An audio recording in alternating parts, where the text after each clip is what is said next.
Ukraine और रूस में युद्ध जारी। आज 51वां दिन है। रूसी हमले अभी भी बंद नहीं हुए हैं।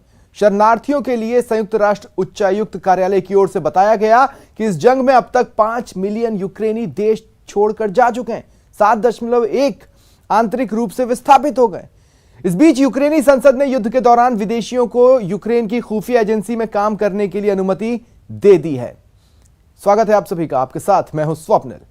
युद्ध के बीच यूक्रेन का मतलब अब दर्द है, चीख है, जख्म है, पलायन है। यूक्रेन का कोई शहर ऐसा नहीं जो रूस के हमलों से छलनी ना हुआ हो। रूस ने दावा किया कि यूक्रेन ने सीमा से सटे उसके इलाकों पर गोलाबारी की। बताया कि यूक्रेन की इस सैन्य कार्रवाई में एक गर्भवती महिला समेत 7 लोग बुरी तरह जख्मी हो गए।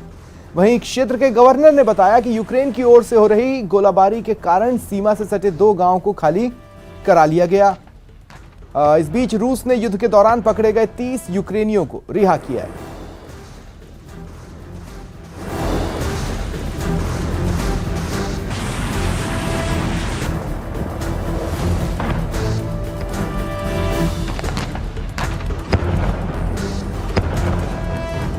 और युद्ध की तमाम हलचलों के बीच युद्ध से जुड़ी एक बड़ी खबर। कीव क्षेत्र में 900 से अधिक नागरिकों की मौत की खबर है। कीव क्षेत्र के पुलिस प्रमुख आंद्री नेबिटोव का ये बयान सामने आया है। उन्होंने खुलासा किया है। उन्होंने कहा कि सबसे ज्यादा नागरिकों की हत्या बूचा में हुई है। कीव के उत्तर पश्चिम स्थित बूचा में 400 लोग मारे गए। रूसी हमलों में कीव में 900 से अधिक नागरिकों की मौत हो गई। जंग में अब तक 5 मिलियन यूक्रेनी देश छोड़कर जा चुके हैं।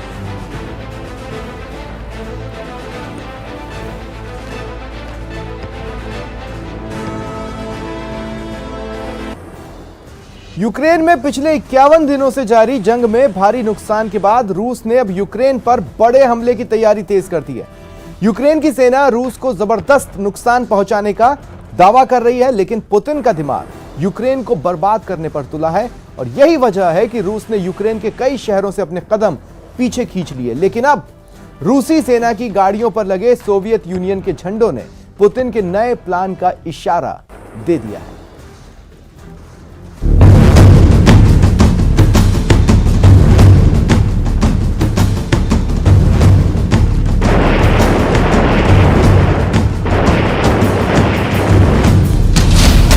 यूक्रेन में तबाही का नया प्लान। यूक्रेन को बर्बाद करने पर आमादा पुतिन।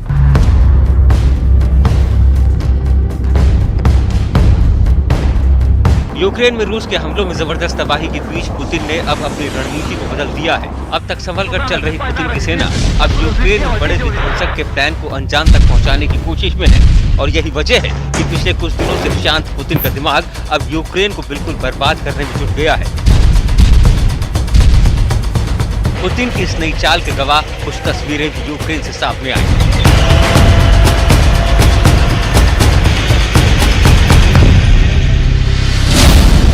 यूक्रेन में रूसी सेना का जमावड़ा।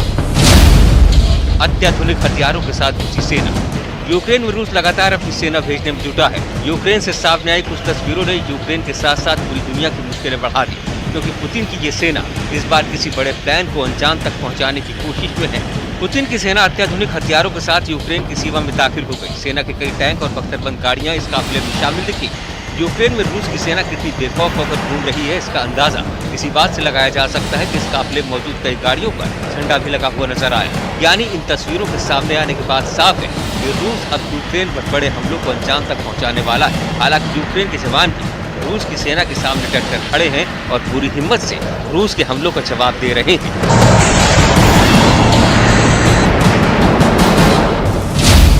रूस को यूक्रेन की सेना का जवाब। रूस का हेलीकॉप्टर गिराने का दावा। रूस की नई प्लानिंग के बीच यूक्रेन की सेना ने रूस के लड़ाकू हेलीकॉप्टर Mi-28N को मार गिराने का दावा किया।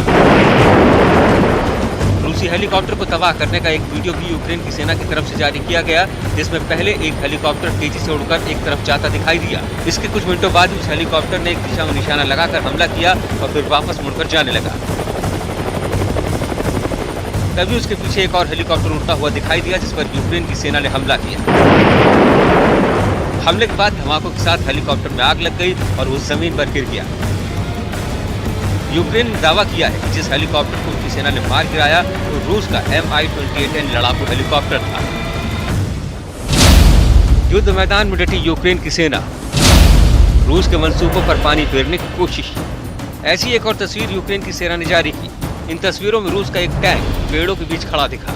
ऐसा लगा मानो रूस का ये टैंक यूक्रेन की सेना की नजरों से बचने के लिए घने पेड़ों के बीच में खड़ा था। लेकिन यूक्रेन की सेना ने पेड़ों के बीच में ही टैंक को निशाना बनाने की ठान ली और एक ही मिसाइल के हमले से इस टैंक को उड़ा दिया। बताया गया कि रूस का ये टैंक घातक BMP-2 टैंक था, जिसे यूक्रेन की सेना ने बर्बाद कर दिया। रूस यूक्रेन युद्ध के बीच पश्चिमी देशों समेत दुनिया भर में रूस पर ढेर सारे प्रतिबंध लग रहे हैं, लेकिन न यूक्रेन झुकने को तैयार है, न ही पुतिन रुकने को तैयार। ऐसे में पुतिन के करीबियों पर कई देशों में शिकंजा कसता जा रहा है। पुतिन के जितने भी करीबी और प्यारे लोग हैं, व्यापारी हो या मित्र, उन पर कई देशों में शिकंजा कस रहा है। ताजा मामला पुतिन के करीबी के दिलबर पर लगे प्रतिबंध को लेकर है।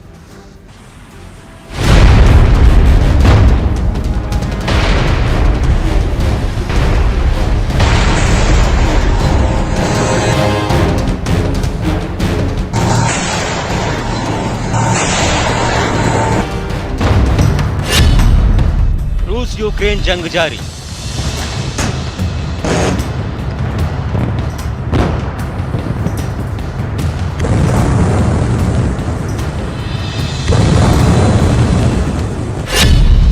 कौन किस पर भारी?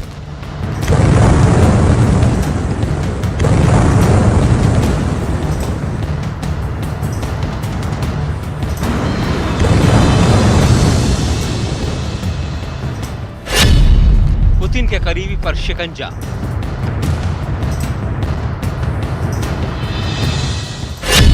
पुतिन के दोस्त की दिल बरसा।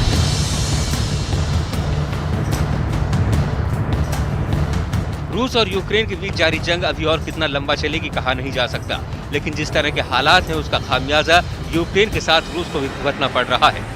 रूस पर दुनिया भर के कई देश कड़े प्रतिबंध लगा रहे हैं, लेकिन इसके बाद भी पुतिन ना तो रुकने को तैयार हैं और ना ही अपनी जिद पर झुकने को तैयार हैं। आलम यह है कि अब पुतिन के करीबियों पर भी शिकंजा कसा जा रहा है। पुतिन के जितने भी अरबपति दोस्त या करीबी हैं, उन पर दुनिया भर के मुल्कों में शिकंजा कसा जा रहा है। खबर है कि इस बीच जर्मनी ने रूसी कारोबारी एलिशर उस्मानोव की दिलबर नाम की एक लग्जरी याट को अपने कब्जे में ले लिया। इस कारोबारी को रूस के राष्ट्रपति व्लादिमीर पुतिन का बेहद करीबी बताया जाता है और इसी वजह से जर्मनी ने उनकी इस सुपर याट को जब्त कर लिया, जो दुनिया की सबसे बड़ी याट बताई जाती है।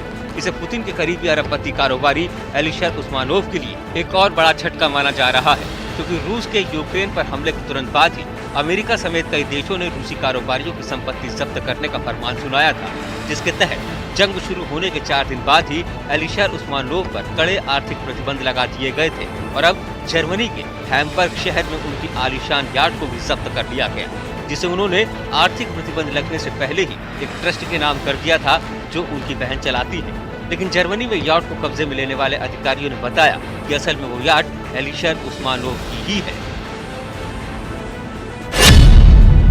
और करीब 36 यात्रियों और 96 क्रू मेंबर की क्षमता वाली दिलबर नाम की ये याट एक ऐसी लग्जरी नाव है जिसमें ऐशो आराम के लिए दुनिया भर की चीजें मौजूद हैं। बताया गया कि दुनिया की चौथी सबसे बड़ी ये याट 512 फीट लंबी है, जिस पर 2 हेलीपैड बने हैं। इसके साथ ही इसमें इतना बड़ा इंडोर स्विमिंग पूल बनाया गया है जैसा अब तक किसी भी याट में नहीं बनाया गया। इतनी सारी सुविधाओं की वजह से ही इसकी कीमत भी आसमान छूती है। उस्मानोव की यह लग्जरी याट $700 मिलियन से ज्यादा की है, यानी भारतीय रुपयों में इसकी कीमत करीब 5,300 करोड़ रुपए है। और इतनी महंगी याट के मालिक 68 के एलिशर उस्मानोव खुद दुनिया के सबसे अमीर लोगों की लिस्ट में 86वें नंबर पर बताए जाते हैं। ऐसा नहीं है कि पुतिन के करीबी एलिशर उस्मानोव ऐसे पहले शख्स हैं जिन्हें आर्थिक चोट पहुंचाई गई है। इससे पहले भी पुतिन के दूसरे करीबियों पर शिकंजा कसा गया है। ठीक 10 दिन पहले अमेरिका ने स्पेन में रूसी कारोबारी विक्टर वेक्सलबर की सुपर याट को भी अपने कब्जे में ले लिया था। इस कारोबारी को भी रूस के राष्ट्रपति व्लादिमीर पुतिन का करीबी बताया जाता है और इसी वजह से अमेरिका ने उनकी इस सुपर याट को जब्त कर लिया था। बताया गया कि रूस के यूक्रेन पर हमले के विरोध में उन पर यह कार्रवाई की गई थी। पिछले दिनों अमेरिका समेत कई देशों ने रूसी कारोबारियों की संपत्ति जब्त करने का फरमान सुनाया था और इसी वजह से इस आलीशान याट के जरिए विक्टर वेक्सलबर्ग को निशाना बनाया गया। याट को सीज करने के बाद स्पेन और अमेरिका की खुफिया एजेंसियों के अधिकारियों ने इसकी तलाशी भी ली थी। हालांकि बाइडेन सरकार पहले ही इस यार्ड के मालिक की अमेरिका में मौजूद संपत्तियों को जब्त कर चुकी है और इसके बाद टैंगो नाम की उनकी ये सुपर यार्ड भी उनसे छीन ली गई।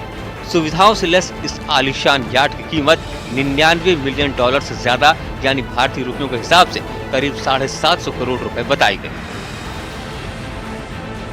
अमेरिका से पहले ब्रिटेन ने भी रूस के कई अरबपतियों पर प्रतिबंध लगाया था। अमेरिका, ब्रिटेन, जर्मनी समेत यूरोप के कई देश रूस के अरबपतियों पर प्रतिबंध लगा रहे हैं। साथ ही उनकी संपत्तियों को भी जब्त किया जा रहा है, जिसका सीधा मकसद रूस की अर्थव्यवस्था को कमजोर बनाना है। हालात ये है कि अब रूस के ये अरबपति जो दुनिया के कई देशों में अपना कारोबार करते आ रहे हैं, उन्हें अब इस जंग का दंश झेलना पड़ रहा है।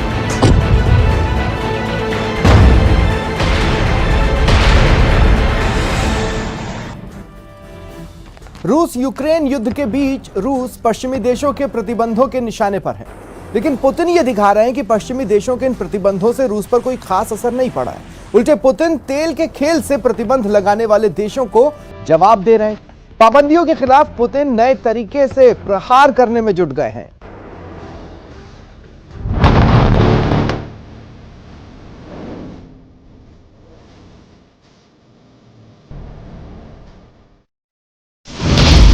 तेल से पुतिन बिगाड़ेंगे बाइडेन का खेल। पाबंदियों के खिलाफ पुतिन का नया प्रहार।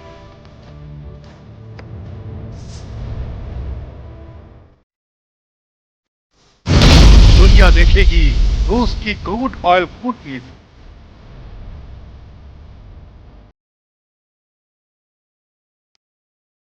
रूस और यूक्रेन के बीच चल रही जंग में भले ही कोई नतीजा नहीं निकला, लेकिन पुतिन के खिलाफ पश्चिमी देशों और यूरोप का गुस्सा लगातार बढ़ता जा रहा है।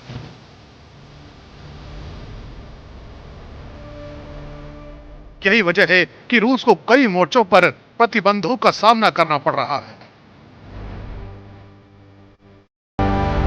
अमेरिका समेत दुनिया के तमाम देशों ने रूस पर ऐसे प्रतिबंध इसीलिए लगाए हैं ताकि रूस को सबक सिखाया जा सके। लेकिन रूस पर पाबंदियों का प्रहार करने वाले देश इस मुगालते में हैं कि वो जिन बंदिशों को रूस पर लगा रहे हैं, उनसे वो रूस का बाल भी बांका कर सकेंगे।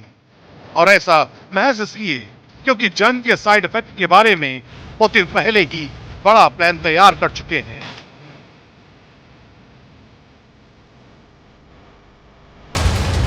इनमें सबसे बड़ा नाम भारत और चीन का हो सकता है। दोनों दुनिया में सबसे ज्यादा कच्चा तेल इंपोर्ट करने वाले देश हैं। दोनों अगर रूस का तेल खरीद लें तो अमेरिका के कड़े फैसलों के बावजूद रूस का बाल भी बांका नहीं होगा। ऊपर से इस तरह के डील में फायदा भी दोनों देशों का होगा।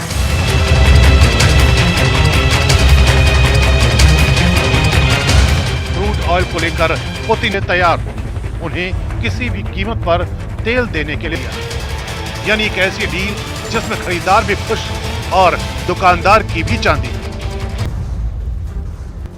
यूक्रेन से युद्ध के 50 दिन पूरा होने के बाद भी अब तक रूस वो हासिल नहीं कर पाया जो उम्मीद उसने लगाई थी। यूक्रेन के सैनिकों ने अनुमान से ज्यादा हौसला दिखाते हुए रूस को कड़ी टक्कर दी और बड़ा नुकसान पहुंचाने का भी दावा किया। और इस पलटवार के बाद रूस को भी अपनी रणनीति में बदलाव करना पड़ा।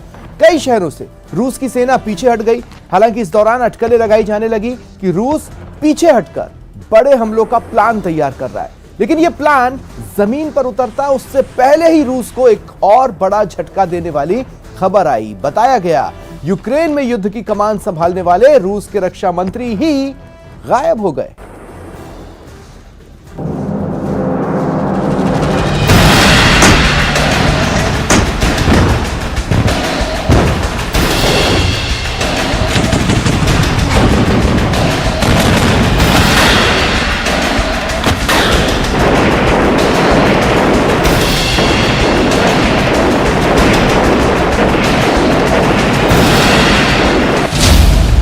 कहां गए रूस के रक्षा मंत्री?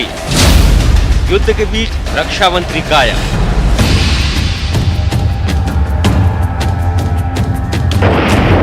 एक तरफ पूरी दुनिया की निगाहें रूस और यूक्रेन के युद्ध पर लगी हुई है, तो दूसरी तरफ रूस दुनिया भर के देशों की तरफ से लगाए गए प्रतिबंधों की मार झेलने को मजबूर है।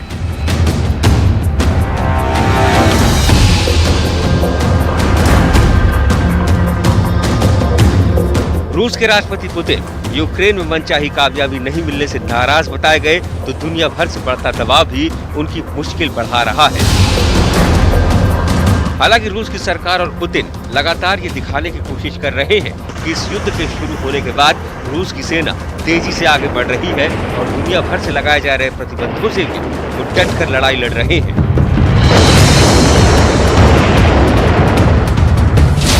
लेकिन इन हालात के बीच रूस के राष्ट्रपति के सबसे करीबी सिपहसालार और यूक्रेन में तबाही की बिसात बिछाने वाले रूस के रक्षा मंत्री सेर्गेई शोइगु अचानक गायब हो गए, जिसके बाद एक बार फिर रूस पर सवाल खड़े होने लगे। युद्ध का भार रूस पर हावी, यूक्रेन में आगे क्या करेगी पुतिन की सेना?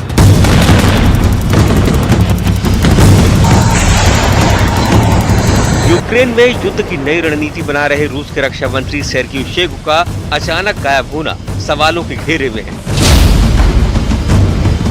इस बात के बाहर आने के बाद अब पुतिन पर भी कई सवाल खड़े होने लगे हैं। साथ ही यूक्रेन में जमीन पर उतरकर युद्ध लड़ रहे रूस के सैनिकों का मनोबल टूटने का भी खतरा है।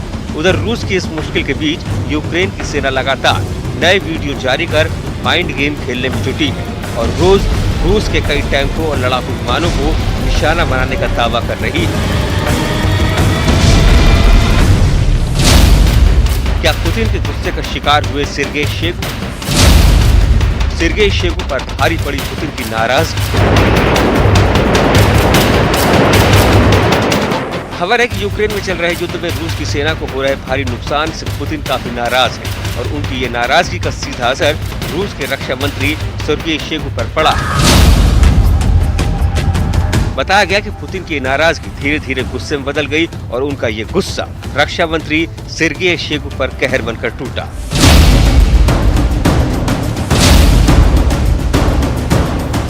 पुतिन युद्ध में मिल रहे झटकों से इतना नाराज हुए कि रक्षा मंत्री सेर्गेई शोइगु से जवाब तलब कर लिया और रक्षा मंत्री पुतिन के गुस्से को सहन नहीं कर पाए और बताया गया कि इसी वजह से उन्हें हार्ट अटैक आ गया। मार्च के महीने के शुरुआती हफ्तों में ही पुतिन के रक्षा मंत्री को हार्ट अटैक आ गया था और उसके बाद से ही वो अस्पताल में भर्ती है।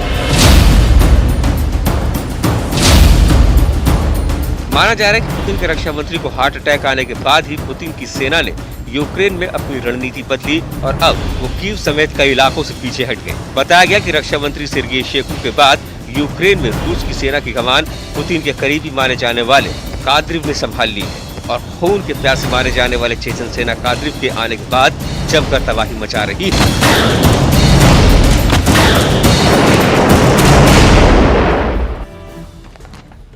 पुतिन की सेना ने कीव पर कब्जे के लिए सारी रणनीति अपना ली, अपनी पूरी ताकत झोंक दी, लेकिन कीव पर रूस का कब्जा नहीं हो पाया। कीव के बाहर टहल रही रूसी सेना कीव के अंदर दाखिल नहीं हो पाई। अब रिपोर्ट यह है कि पुतिन ने अपनी पूरी प्लानिंग चेंज कर दी है।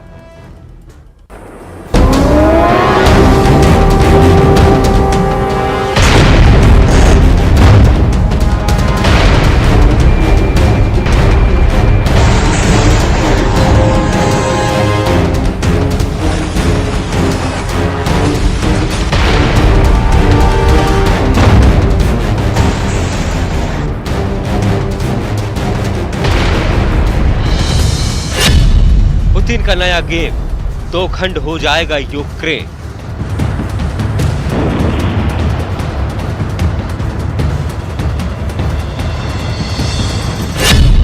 जब तक तोड़ेंगे नहीं तब तक छोड़ेंगे नहीं। कीव पर कब्जे के लिए पुतिन ने सारी रणनीति अपना ली, यूक्रेन के खिलाफ सारे हथियार आजमा लिए, लेकिन ना तो कीव पर कब्जा हो पाया और ना ही रूस की सेना कीव के अंदर दाखिल हो पाई। और अब इसीलिए पुतिन ने महायुद्ध में अपनी पूरी स्ट्रेटेजी बदलने का फैसला कर लिया है। पुतिन की सेना अब पूर्वी यूक्रेन की ओर बढ़ रही है।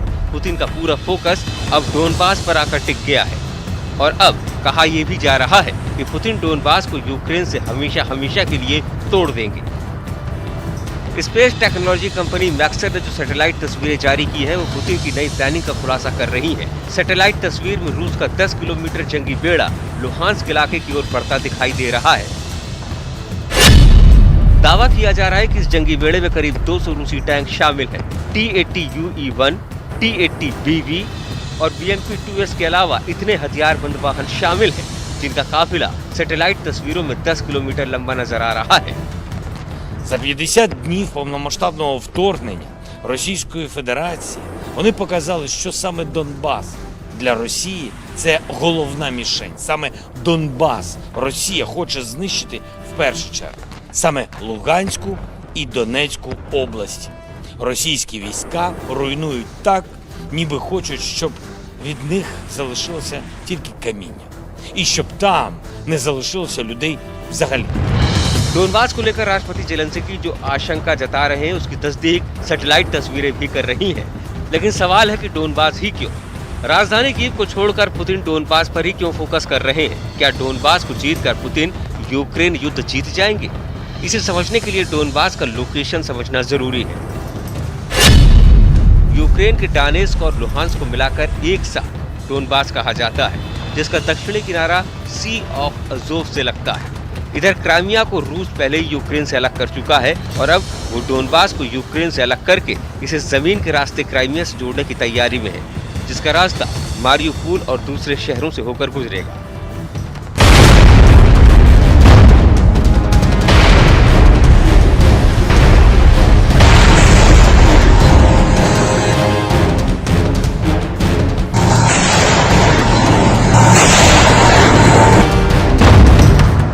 मारियुपोल पर जबरदस्त हमले के जरिए पुतिन की सेना पहले ही कब्जा कर चुकी है और अब पुतिन का अगला टारगेट डोनबास है।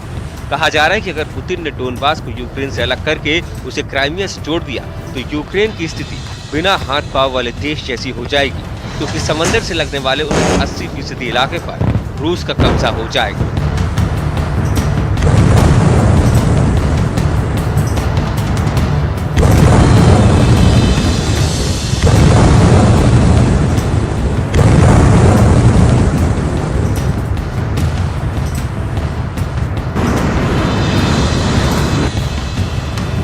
मतलब ये कि कीव पर कब्जा ना हुआ तो ना सही, लेकिन इस युद्ध में पुतिन यूक्रेन को ऐसा जख्म दे देंगे जिसे भरना यूक्रेन के लिए सालों तक मुमकिन नहीं होगा।